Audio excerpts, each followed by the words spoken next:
우리에게 약점들이 있고 장점들이 있지만 특히 우리 약점들 가운데 가장 심각한 약점 중에 하나가 바로 우리가 세 번째 생각해 오는 이 문제예요. 여김의 문제.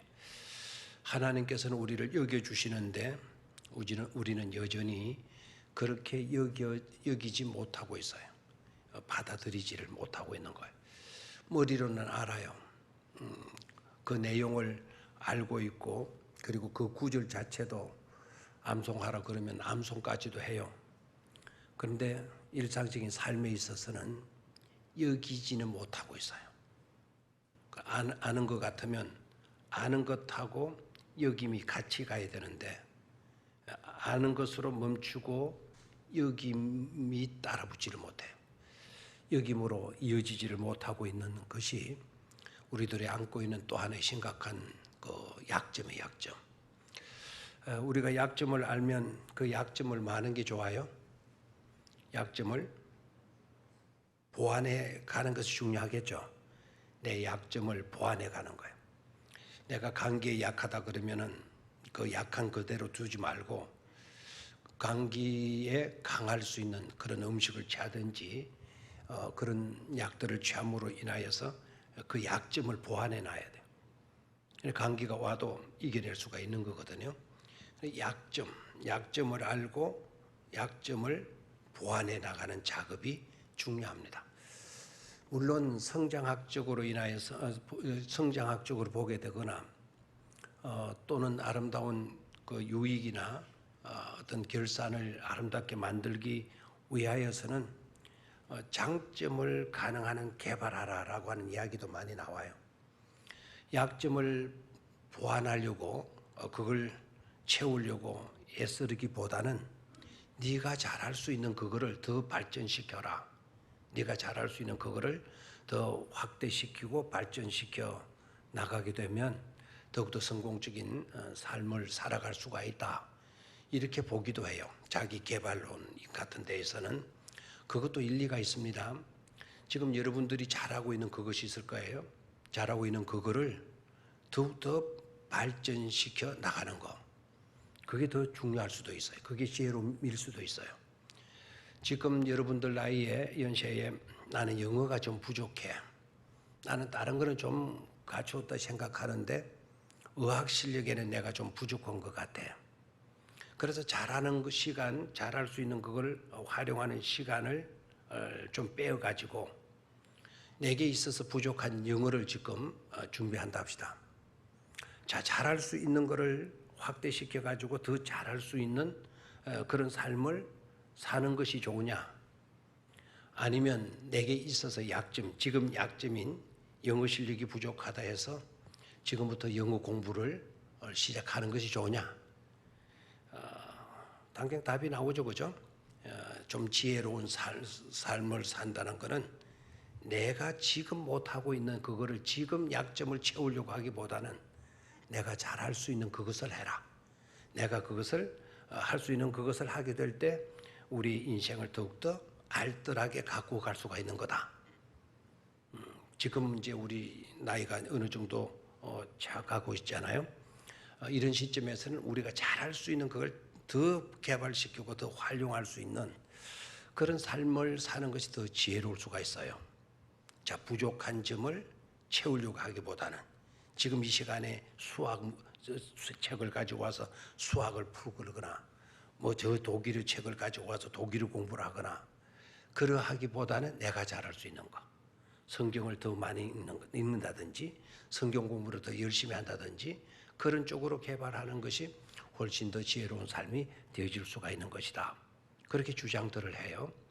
근데 오늘 우리가 여김에 있어서 약점이 있다. 우리의 약점 가운데 중요한 요소가 여기입니다.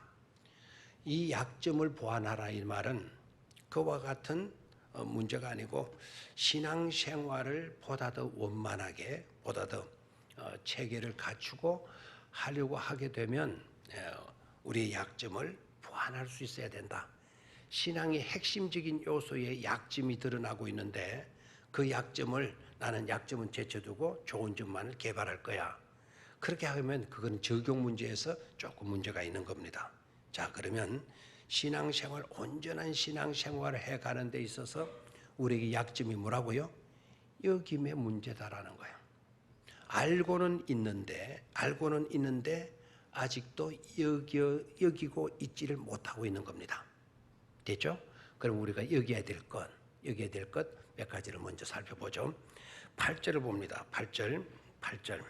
찾았죠? 자, 성경을 오늘 주로 많이 볼 겁니다. 한 절 한 절 다 보게 될 건데요. 성경을 다 펴놓으시고요. 화면에도 띄워주고 줄 것 같기도 해요. 8절 시작. 만일 우리가 그리스도와 함께 죽었으면 또한 그와 함께 살 줄을 믿노니. 첫 번째 조건은 믿는 거예요. 자, 뭘 믿느냐? 그와 함께 죽었으면 누가? 우리가. 더 단축시키면 누가? 바로 내가. 누구와 함께 죽었다? 그리스도와 함께 죽었으면. 자, 여러분 죽었나요? 안 죽었죠. 안 죽어서는 이게 문제죠, 그죠? 왜 못 사냐? 안 죽어서 다시 못 사는 거죠. 내가 그리스도와 함께 죽었으면 또한 그와 함께 살 줄을 뭐 한다? 믿는다. 믿노니 그랬어요. 믿는다. 믿는다라는 것은 바로 여긴다라는 거예요.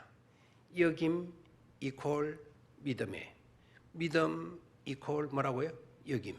내가 받아들이는 거. 그걸 수긍하는 거. 그걸 인정하는 거. 그거 자체가 바로 믿음이에요. 우리들에게 약점은 바로 뭐는 거 하니까 믿는다라고는 하지만 믿는다라고는 구체적인 행위, 구체적인 모습은 드러나지 않고 있어요. 그 믿는다라는 게 바로 뭐죠? 여기는 거예요. 내가 누구와 함께 죽었으면, 그리스도와 함께 죽었으면 그와 함께 내가 뭐 한다? 살 줄을 믿는다. 나는 예수님과 함께 죽고 예수님과 함께 살아나게 된다라는 것을 여길 수 있어야 된다 이 말입니다. 그것이 바로 믿음이라는 거예요. 내가 주와 함께 죽었으면 주와 함께 나는 뭐 한다? 산다. 사는 줄로 믿으라는 거죠. 사는 줄로 여기라는 거예요. 여기라. 자, 여기에 여김이라고 하는 중요한 뜻이 우리들이 조금 우리나라 개념으로 여긴다라는 것은 조금 그 이해에 있어서 장애적인 요소가 있어요. 우리가 여긴다라는 것은 주로 어떻게 생각하는 거 하니까 아닌데 여기는 걸로, 공부를 못하는데 성적은 개떡같이 나오는데 내 스스로가 공부를 잘하는 걸로 여긴다? 이건 아니지 않느냐라는 것을 여러분 고개를 갸우뚱거릴 거예요. 그런 여김을 말하는 것이 아니라 그랬죠. 여김이라는 것은 하나님께서 저와 여러분들을 하나님의 자녀로 맞아주셨어요? 안 맞아주셨어요? 우리는 누구의 자녀죠? 하나님의 자녀이잖아요. 그러면 실제적으로 하나님 우리를 자녀로 받아들여 주셨잖아요. 근데 내가 잘 알아요. 나 같은 게 무슨 하나님의 자녀야. 우리 아버지 자녀가 된 것만 해도 부끄러운데 내가 감히 어떻게 하나님의 자녀로 말할 수가 있어. 내가 어떻게 하나님의 자녀가 될 수가 있어. 이렇게 나온다는 것은 겸손이 아니라는 거예요. 하나님께서 우리를 아들로 삼아 주셨다면, 우리가 그 하나님의 아들인 것을 우리가 뭐 할 수 있어야 돼요? 여겨야 돼요. 받아들여야 된다는 거예요. 근데 하나님은 우리를 하나님의 자녀로 받아주셨는데 우리는 아니에요. 그렇게 될 수가 없어요. 그건 새카만 거짓말이에요. 이렇게 말하게 되면 안 되는 거잖아요. 그런데 또 하나님 우리를 자녀로 맞아주시지도 않았어요. 그런데 우리 스스로가 나는 하나님의 자녀야, 나는 하나님의 자녀인 줄로 여기고 있어, 이렇게 말하면 된다 안 된다? 그거는 거짓말이다 이 말입니다. 믿음을 근거로 해서 우리가 하나님의 자녀가 이미 뭐 했나요? 되었나요? 안 되었나요? 되어주셨죠. 하나님이 우리를 하나님의 자녀로 뭐 해주셨죠? 맞아주셨어요. 그것이 근거가 되어진 여김이다 이 말입니다. 그것이 근거가 된 여김. 그리고 이 여김은 너무나도 중요한 요소가 아닐 수가 없죠. 그래서 우리들의 생각이 막는 거예요. 네가 무슨 하나님의 아들이라고 그래? 너 그걸 진짜로 믿어? 그렇게 진짜 네가 말할 수 있어? 이렇게 되니까 헷갈리게 되는 거예요. 없는 것을 있는 것으로 여기라는 게 아닙니다. 아닌 것을 긴 것으로 그것인 걸로 여기라는 게 아니에요. 그러하기에 여기라는 거예요. 알겠나요? 그러하기에 뭐라고요? 여기라는 거예요. 우리는 하나님의 자녀이기에 우리는 하나님의 자녀로 여길 수 있어야 된다 이 말입니다. 하나님의 자녀로 누가 만들어 주셨죠? 하나님이 만들어 주셨잖아요. 하나님이 그렇게 여겨 주셨잖아요. 그러면 하나님이 만들어 주시고 하나님께서 여겨 주셨다면 우리는 그것을 뭐 해드리는 거죠? 여기고 받아들이는 거예요. 나도 이제 하나님의 자녀로 여겨. 그렇게 분명히 고백할 수 있어야 된다 이 말입니다. 알겠죠? 자, 첫 번째 조건, 우리가 그리스도와 함께 죽었으면 누구와 함께 산다? 예수와 함께 살아날 줄을 내가 믿는다. 내가 살아날 줄로 여긴다. 아멘. 자, 두 번째 9절로 가요. 9절. 9절 찾았죠? 시작. 이는 그리스도께서 죽은 자 가운데서 살아나셨음에 다시 죽지 아니하시고 사망이 다시 그를 주장하지 못할 줄을 알미로다 그래서요. 자, 9절을 잘 보시기를 바라요. 그리스도께서 죽은 자 가운데서 살아나셨음에 다시 죽지 아니하시고 사망이 다시 그를 주장하지 못할 줄을 알미로다 그랬죠. 사망이 그를 주장하지 못할 줄을 알미로다라고 하는 이 말을 간단하게 다른 성경 구절에서는 로마서에서는 이렇게 말을 해요. 사망이 우리에게 왕노릇하지 못한다라는 거예요. 사망이 예수 그리스도께 왕노릇하지 못한다라는 거예요. 왜 하지 못하죠? 예수는 구주이시니까, 예수는 주이시니까 할 수 없겠죠. 그래서 그보다 더 중요한 것은 사망이 그리스도를 더 이상 주장하지 못하게 되는 이유가 되느냐. 그 앞에 바로 나왔어요. 사망이 살아나셨음에 다시 맞이 아니하시고 죽지 아니하고 살아나셨음에 다시 맞이 아니하고 죽지 아니하고 이미 예수님은 사망의 권세를 이기시고 다시 살아나셨잖아요. 사망의 권세를 이기셨어요. 그래서 사망 가운데서 죽은 자 가운데 살아나셨음에 이제 죽음이 예수를 뭐 하지 못해요? 주장하지 못하는 거예요. 왜요? 이미 예수님 앞에 사망은 케오페를 당했는데 케오페 당한 그 사망이 예수님께 다시 사망을 깨고 이기신 분에게 이래라 저래라 주장할 수 있다 없다? 없다라는 거예요. 아멘입니까? 그래서 우리 주님은 사망을 이기신 분이시다. 사망을 정복하신 분이 누구이시다? 예수님이시다라는 거예요. 됐죠? 자, 10절로 가요. 10절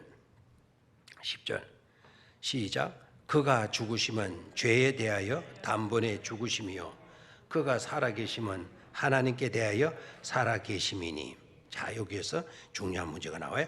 그가 죽으심은 죄에 대하여 단번에 죽으심이요 그가 살아계심은 하나님께 대하여 무엇입니다? 살아계심이라. 자, 예수님이 죽으셨어요? 안 죽으셨어요? 죽으셨죠. 예수님이 죽으셨죠. 뭐에 대해서 죽으셨다? 죄에 대해서 죽으신 거예요. 그 죄는 누구의 죄다?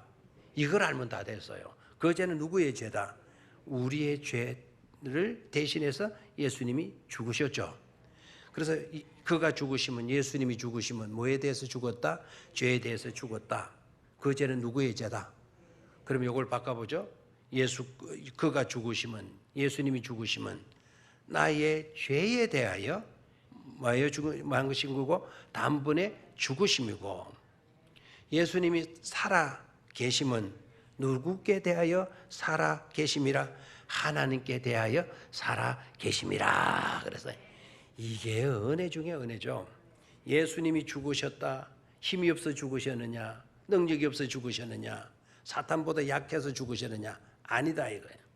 예수님께서 죽으신 것은 죄에 대하여 죽으셨다.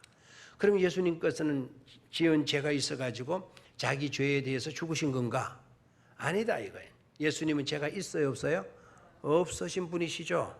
인류의 이 땅을 밟은 사람들 가운데 죄가 없으신 분은 딱 한 분 계셔요. 그분이 누구이시죠? 예수 그리스도이시죠. 자, 성경 구절 여러분 기억나실는지 모르겠어요. 의인은 없나니, 의인은 없나니 한 사람도 있다 없다? 없다. 없다. 정말이에요? 가짜예요? 거짓이에요? 진짜예요? 진짜예요? 가짜예요? 의인은 없나니 한 사람도 있다 없다? 성경 보면 없다고 되어 있죠. 자, 일단은 너무 유치한 질문인데 성서대학 공부 열심히 하신 분들 알아요. 창세기 6장을 읽어보면요, 노아를 가리켜서 동방의 의인이다라고 했어요. 의인은 없는데, 없다고 했는데 창세기 6장에 노아는 뭐라고요? 의인이다 그랬어요. 의인이다. 노아는 의로운 사람이다. 욥도 의로운 사람으로 나오죠. 자, 그러면 노아는 의로운 사람이다라고 했으니까 노아는 의인이잖아요. 구약에는 노아가 의인으로 소개되고 있네요. 그럼 어느 것이 맞아요? 아, 목사님 신약에 의인이 없다 그랬으니까 신약에는 의인이 없고 구약 때는 의인이 있어요. 의인이 누가 있죠? 노아가 있죠. 그 대답이 맞는 대답입니까? 자, 노아는 의인이다 그랬고, 의인은 없나니 한 사람도 없다 그랬고, 노아는 이 땅에 생존했던 사람인데, 그럼 노아가 의인이라고 그러면은, 의인이 맞다고 그러면, 신약성에 의인이 한 사람도 없다라는 말이 틀린 것이고, 신약의 말씀이 의인은 없나니 한 사람도 없다라는 말씀이 사실이라면, 노아가 의인이지 않아야 된다 이 말입니다. 하나님께서는 의인으로 소개되고 있고 한쪽에서는 의인은 없다고 그랬고, 어느 것이 맞아요? 성경은 잘못된 데가 있어요, 없어요? 없어요. 그런데 왜 이렇게 차이가 나죠? 대답 알죠? 성서를 열심히 공부하신 분들은 알 거예요. 구약에서 노아가 의인으로 나온 거는 신약에서 의인은 없나니 한 사람도 없다라고 하는 그 의인과는 다른 의예요. 노아가 의인으로 이렇게 불려지게 된 것은 상대적 의다 이 말입니다. 상대적 의라는 것은 너와 비교해서 너보다는 내가 착해. 그 시대에 살았던 사람들 통틀어서 그 시대에 살았던 사람들 가운데 노아는 최고로 착하게 의롭게 잘 산 사람이다라는 뜻이에요. 그럼 신약에서 의인은 없나니 한 사람도 없다라고 했을 때 그 의의 개념은 절대적 의를 말하게 돼요. 절대적 의. 절대적 의라는 것은 바로 뭘 의미하는가?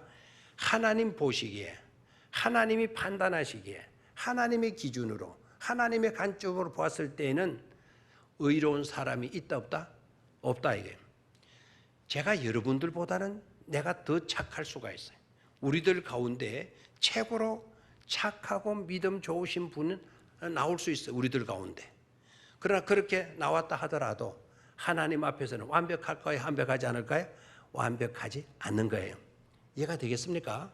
그래서 구약에 노아가 의인으로 소개되어졌지만 노아는 그 시대의 사람들 가운데 최고로 믿음 잘 지키고 착하게 의롭게 신실되게 산 사람이라는 뜻이고, 그렇다고 해서 노아가 하나님 기준으로 볼 때는 부족해 안 부족해요? 부족하죠. 나중에 보면 술 먹고 그냥 벌거숭이가 되고 그러지 않아요. 절제를 못 해가지고 그런 부족함도 보이잖아요. 그래서 너보다는 내가 착해. 우리들보다 우리들 가운데서 최고로 착한 나는 될 수가 있어요. 그래서 이 가운데 의인은 나일 수 있어요. 그러나 하나님 앞에서는 아니다. 그래서 신약에서 말하는 그 의인은 절대적 의를 말하게 되는 거예요. 이해가 됩니까? 그래서 그가 죽으시면 뭐에 대해서 죽었다? 죄에 대해서 죽으심이요. 우리 죄 때문에 죽으신 거예요. 예수님은 죄가 있다 없다? 없다. 이 땅을 밟으신 분 가운데, 이 땅을 밟은 사람들 가운데 죄가 없는 분은 유일하게 말하라고 한다면 예수 그리스도시에요. 근데 예수 그리스도는 육신을 입으시고 이 땅에 오셨을 뿐이지 본체는 뭐이시죠? 하나님이시잖아요. 하나님. 우리와는 똑같은 사람이지만 원래 똑같은 사람으로 계셨던 분이 아니에요. 하나님이신 분이 육신을 입으시고 이 땅에 오신 거예요. 이유가 뭐죠? 우리 죄를 위하여 죽으시기 위해서 오셨다 이 말입니다. 죄 없으신 분이 우리 죄값을 치러야 돼요. 죄가 있는 사람이 대신 죽어봤자 소용이 없어요. 왜요? 죄가 있는 사람이라면 그 죄 때문에 자기도 죽어야 할 사람이거든. 자기도 죽어야 할 사람이 나를 살리기 위해서 내 대신 죽을 수가 있다? 그렇게 될 수가 없는 거예요. 그래서 죄 없으신 분이 이 땅에 필요했고요. 그럼 하나님이 하늘에서 육신 입으시지 말고 그냥 죽어주셔도 안 돼요? 안 됩니다. 그럼 우리의 속죄제물이 될 수가 없는 겁니다. 그래서 죄 없으신 예수님이 이 땅에 육신을 입으시고 오셔서, 그렇죠? 이제 예수님은 뭐가 없어요? 죄가 없으신 분으로 우리의 죄를 대신하여 단번에 십자가에서 뭐 해주셨다? 죽어 주신 것이다 라는 거예요. 예수님이 죄가 있어서 죽으신 거다, 아니면 우리 죄 때문에 죽어 주신 거다? 우리 죄 때문에 죽으신다 이 말이에요. 그걸 어떻게 해야 돼요? 여기셔야 돼요. 그 죄에 대해서, 내 죄에 대해서 누가 죽어 주셨어요? 예수님이 죽어 주셨어요. 그럼 내 죄는 이제는 뭐 됐어요? 용서하면 되나요, 안 되나요? 됐죠. 왜요? 내 죄값을 주님이 자신의 죽음으로 다 뭐 했죠? 갚아 주셨단 말입니다. 그러면 우리가 죄에 대해서 갚을 빚이 있어요, 없어요? 없어요. 죄에 대해서는 우리가 이제는 자유인이 되어진 거다 말이죠. 그걸 우리가 여기고 있나요? 아니죠. 제일 약점이 아까 뭐라 그랬죠? 여김이 지금 우리들에게 제일 약점이고 있어요. 분명히 예수님 우리 죄를 위해서 죽어주셨는데, 내 죄에 대해서 죽어주셨는데 우리는 여전히 죄인이다 그러고, 벌레보다 못한 것이다 그러고, 또 영원히 죽을 수밖에 없는 존재라 그러고. 왜 이런 말이 나오죠? 여기지를 못하고 있기 때문에 그래요. 우리는 벌레보다 못한 존재라고 한다면 예수님은 벌레보다 못한 그 형편없는 것을 위해서 단번에 십자가에 죽어주셨을까요? 그래서 지금 우리의 가장 약점은 뭐이다? 여김이다. 여김을 제대로 지금 못하고 있는 거예요. 주님께서 내 죄에 대해서 이제 다 처리해 주셨고, 갚아 주셨고, 해결해 주셨고, 청산해 주셨으니까 우리는 죄에 대해서 자유인이다 선포할 수 있어야 된다 이 말입니다. 죄의 노예로 구질구질하게 살 필요가 없단 말입니다. 죄에 끌려갈 필요가 없다는 거예요. 죄는 다시 우리를 주장하지 못한다고 나와 있잖아요. 그렇죠? 그래서 우리는 나는 의인이다. 예수께서 내 죄를 다 해결해 주셨다. 내 죄값을 치러 주셨으니 나는 죄에 대해서 자유인이다. 이렇게 여길 수 있어야 된다 이 말입니다.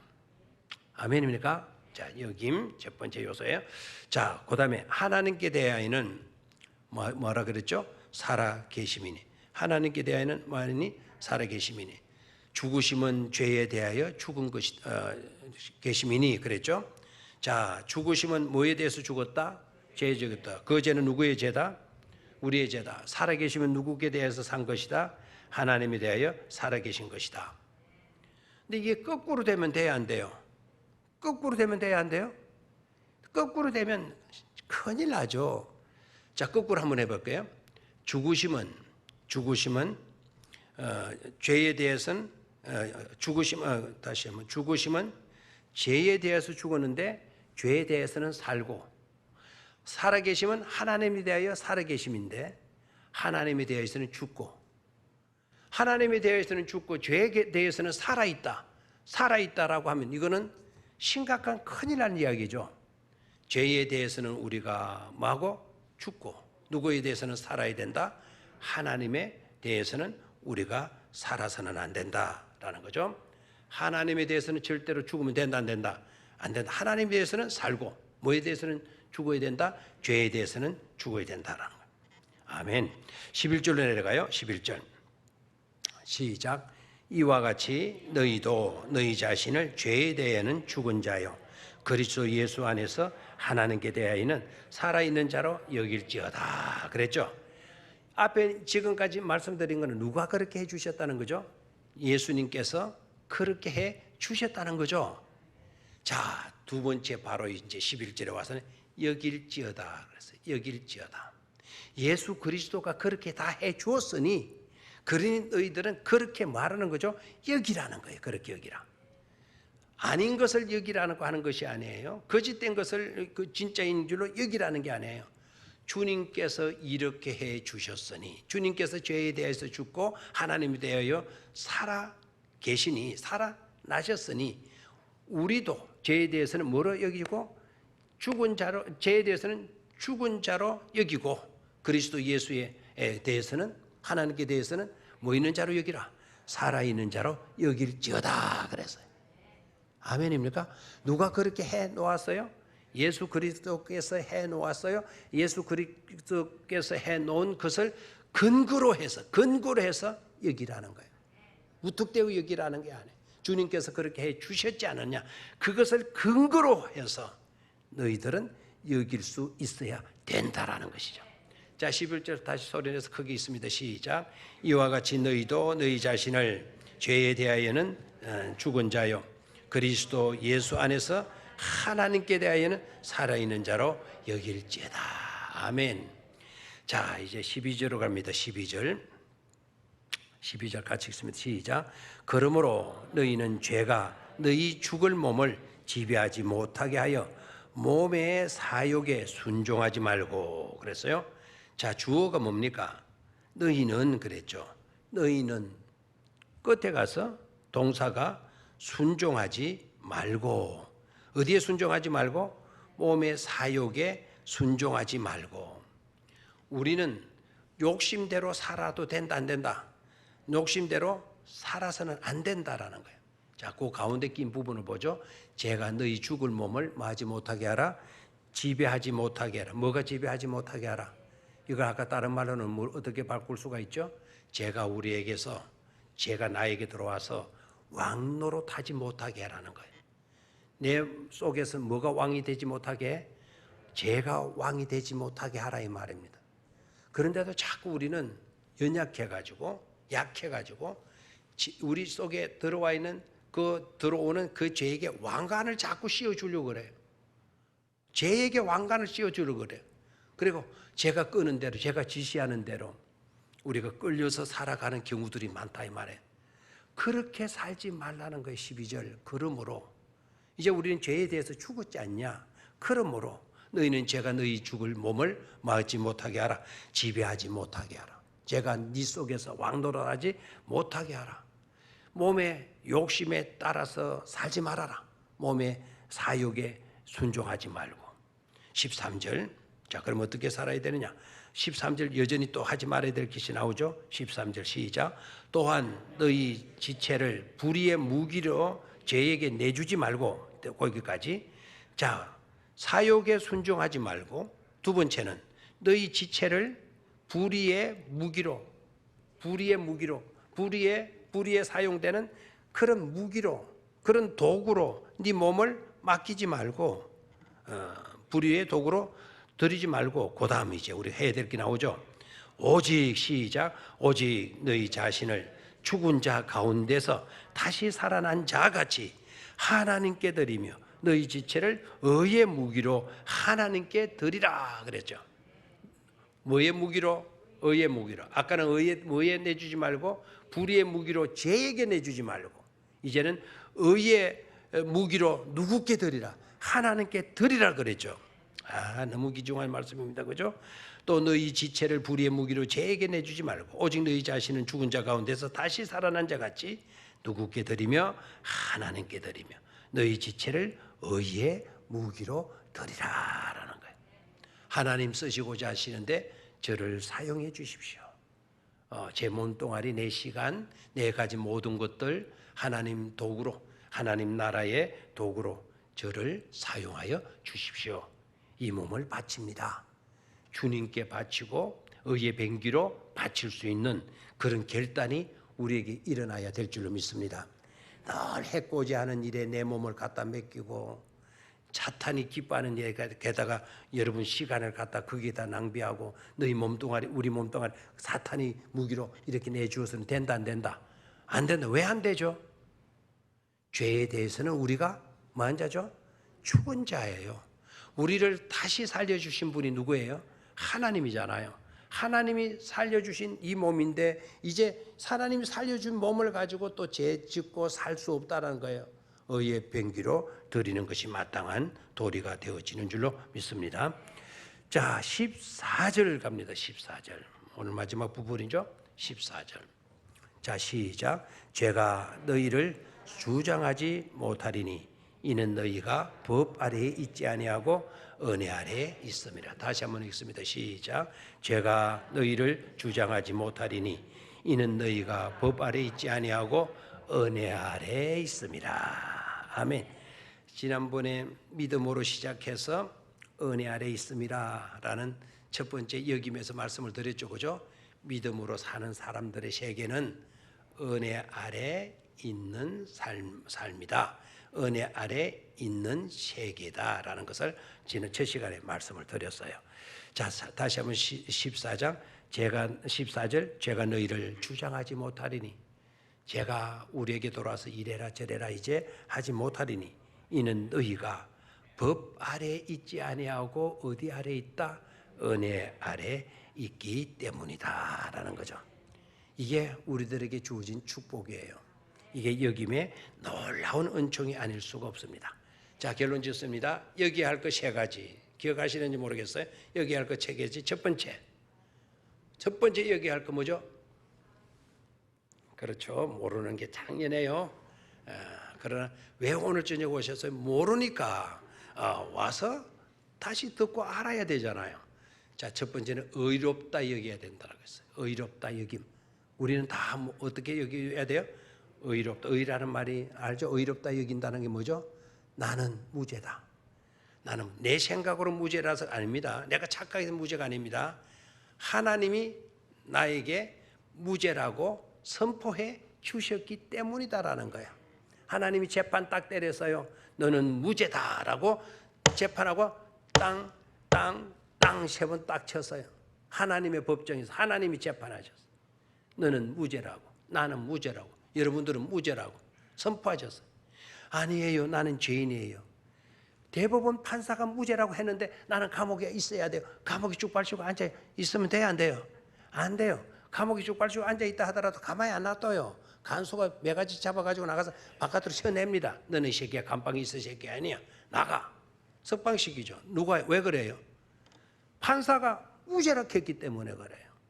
이제는 우리가 제 아래 있어야 할 이유가 하나도 없다라는 거죠. 첫 번째 우리는 뭐라고 여기라? 의롭다 여길 수 있어야 된다라는 거예요. 두 번째 여겨야 될 것, 우리는 하나님의 자녀다라는 거죠. 우리는 뭐라고요? 하나님의 자녀다. 양자로 여길 수 있어야 된다라는 거죠. 뭐로 여길 수 있어야 된다? 양자로 여겨라. 성령님께서 하시는 중요한 역할이 뭐라 그랬죠?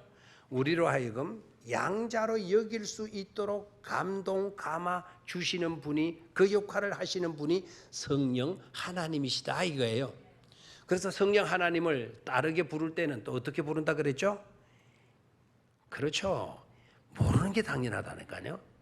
양자의 영이다 그랬죠. 양자의 영. 양자로 삼으시고 양자인 것을 인정해 주는 역할을 하는 영.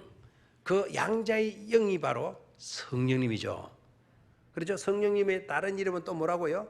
보혜사 뭐 여러 가지 위로영 영 뭐 여러 가지 나올 수 있지만 그 중에 빠뜨리지 말아야 할 중요한 것이 바로 뭐죠? 양자의 영. 성령님께서 우리로 하여금 너는 하나님의 자녀야.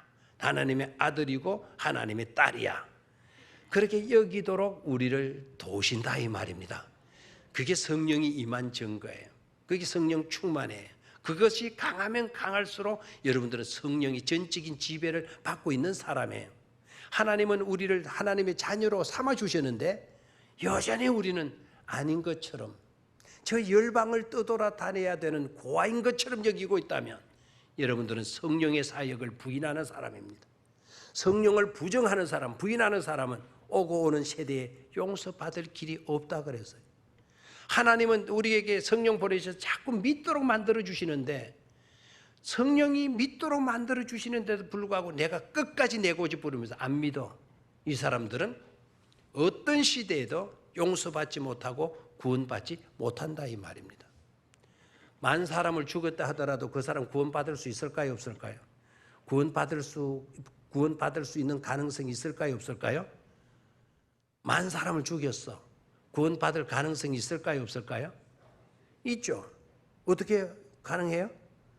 그런 죄인이라도 누구를 믿고 예수님을 믿고 나의 구주로 고백하게 되게 되면 그 사람의 행위 때문에가 아니고 하나님의 은혜로, 은혜 아래 있음이라, 하나님의 은혜로 그런 영혼도 구원받게 된다 이 말입니다. 그런데 성령을 부인해서, 성령 부인하는 게 뭐죠?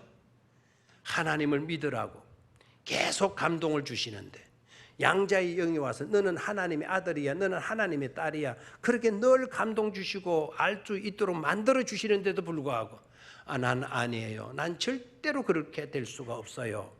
그게 성령을 거부하는 거예요. 믿으라, 성령은 믿도록 자꾸 만들어 주시는데도 나는 할 수 없어. 네가 백날 그래 싸봐, 나 안 믿어. 이런 사람 구원받을 수 있다 없다? 없다 이거예요. 나쁘게 살지 않아도 구원받지 못해요. 엄청난 부자라도 구원받지 못해요. 예수 그리스도를 성령님께서 믿도록 만들어 주시는데도 믿지, 끝내 성령을 거부하고 믿지 않기 때문에 구원받을 수가 없게 되는 것이죠. 아멘입니까? 그래서 첫 번째는 뭐로 여기라? 뭐로 여기라? 의롭다 여기라. 두 번째는 양자임을 여기라. 양자로 여기라. 나는 누구의 아들이다? 하나님의 아들. 나는 하나님의 뭐다? 딸이다. 여기라는 거예요. 아닌데 그렇게 여기면 어떻게 해요? 아주 아닌 것 같다가 막 안 믿어지는데 그렇게 여기라고 하면 어떻게 해요? 예수님이 이때까지 하신 일이 뭐라 그랬어요? 우리를 죄에 대해서는 다 뭐 했죠? 죽었고, 의에 대해서는 다 뭐 했어요? 살아난 자입니까? 사는 자입니까? 그리고 영접하는 자, 그 아들의 이름을 믿는 자들에게는 하나님의 자녀가 되는 뭐를 주셨어요? 권세가 주셨다 그랬는데도 나는 아니에요, 아니에요 하고 있으면 어쩌란 말입니까? 제일 약점의 주인공들이 되어서는 안 돼요. 하나님이 그렇게 해 주셨으니, 주님이 그렇게 해 주셨으니 나는 누구의 아들이다? 하나님의 아들이다. 나는 하나님의 딸이다. 자신 있게 여기고 대답할 수 있어야 된다 이 말입니다. 아멘입니까? 여러분들 하나님의 자녀들 맞습니까? 그렇게 분명히 여기고 있습니까? 잘하셨어요. 그것만큼 최고가 없어요. 이미 하나님은 다 해주시는데 나는 아니야. 여김의 약점에 머물러 있어서는 안 된다 이 말이죠. 자, 양자라서 조금 마음에 않습니까? 본아들이 좋지 양자가 뭐가 좋냐? 좀 이런 불만이 있지 않습니까? 지난번에 분명히 그 히브리 문화권에서 양자의 개념을 분명히 말씀을 해드렸죠. 양자애가 본아들보다도 어떻게 보게 되면 주어진 특혜가 많다라고 이야기를 했죠. 그리고 양자가 되는 순간 딱 성령님께서 우리에게 선포해 주죠. 너는 이와 같은 것을 상속받을 것이다 라는 상속의 내용까지 미리 다 밝혀주는 거예요. 그 상속의 내용은 본아들보다, 진짜 아들보다 상속이 줄어지거나 하지 않다 이거예요. 오히려 더 많은 특혜와 특권을 양자들에게 안겨주신다 이 말이죠. 그러니까 양자로 여긴다는 건 이건 놀라운 영광된 일이 아닐 수가 없죠. 자, 오늘 세 번째는 뭐였어요? 죄에 대해서는 뭐 하는 자로 여기고, 죽은 자로 여기고, 뭐에 대해서는 죽었다? 죄에 대해서는 죽었다. 죽으면 반응이 있다 없다? 죽으면 말이 있다 없다? 없다. 죽으면 반응이 있다 없다? 때려도 반응해요? 반대기를 딱 때리니까 아약 하고 이러면, 그러면 이 사람 죽었어요? 살았어요? 죽은 자는 뭐가 없죠? 말이 없어요. 반응도 없어요. 죄에 대해서는 말이 없어야 돼. 죄에 대해서는 반응도 없어야 돼. 그러나 하나님께 대해서는 뭐한 자다? 살아있는 자로 뭐하라? 여기라 그래서 살아있는 자는 반응이 있다 없다? 있다. 하나님에게 대한 늘 반응해야 돼. 하나님이 아무개야 네 하고 반응해야 돼. 왜? 나는 살아 있으니까. 아멘입니까? 예. 하나님께 대하여는 뭐로 여길지어다? 살아있는 자로 여길지어다. 하나님께 대하여 살아있는 자로 여기기 때문에 오늘도 이 밤에 주의 전에 나와서 예배하는 여러분들이 되어지고 있는 줄로 믿습니다. 절대로 거꾸로 하지 마시길 바라요. 하나님에 대해서는 죽었고 죄에 대해서는 살아있는 그런 비극적인 인간이 되어주셔서는 안 돼. 뭐에 대해서는 죽었고 죄에 대해서는 죽었고 누구께는 살았다. 하나님께 산자로서의 증거도 여러분 잘 감당하시고 이렇게 나와서 예배하고 하나님을 부르고 기도하고 찬송하고 하나님께 대하여 산자이기 때문에 그와 같은 반응을 하게 되는 줄로 믿습니다. 그런 자가 축복된 자들인 것이죠. 그런 온청이 늘 함께 하시기를 주의 이름으로 축원합니다. 하나님 아버지 고맙습니다.